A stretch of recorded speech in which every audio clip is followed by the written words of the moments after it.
I would say the greatest thing about my dad is his generosity. He loves people, he loves all, and that's just who he is. I've never met a person that sought out people who were hurting. He's the first one to go to the hospital to see somebody. He's the first one to be at a funeral home. And as I follow him in sometimes, he knows exactly what to say. He's got the most loving, thought-filled heart anyone could ever ask for. And he shared that with all of us. You know, we all have compassion. We all have that desire to make life a little better, to try to give some words that are comforting. With me, it started with my close friend in high school dying in Vietnam. The best thing I could do was to tell stories to his family about him and make them laugh and tell them stories that would bring back some good memories, you know, because there's a lot of sad ones when someone goes through loss. Then after that, my brother Don, he was my hero in life. I think that's where Bobby got his generous nature, because his older brother had the same kind of heart. In 1971, he died of colon cancer, 34 years old. We didn't know how to deal with sorrow and unhappiness. It was more, oh, let's push it aside so it doesn't hurt so much. There was no grief process then. You were expected to 2-3 days mourn, and then the following week go back to work. He's grown so much in watching other people grieve, and that he lost someone so dear so early, his brother.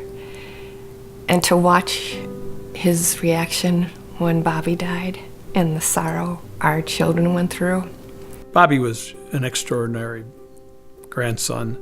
I used to take him on some jobs and ride around him, and he was always in my arms, and for a 3-year-old had a great sense of humor, you know. So it's always a tough thing when you lose a grandson, but nothing like losing a son.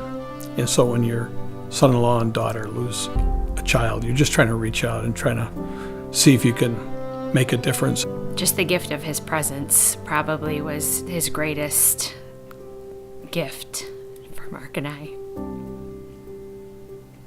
Probably at the time. Just being present. When we came to him with the idea of Cornerstone of Hope, I think he just was like, okay, like, all right, if this is what you want to do, we're going to do it. Whatever he could do, he did. For 4 years, they had a little design on a house they were going to build on my mom and dad's property. I said, you know what? I'm tired of seeing that rendering. Let's build that house. Once the ball started rolling, it just went. And we are reaching so many more than we ever would have reached without this facility and this home for people to come to. I've had people come up to me and say, you know, if it wasn't for Cornerstone, I don't know where I'd be. It's helped save my life.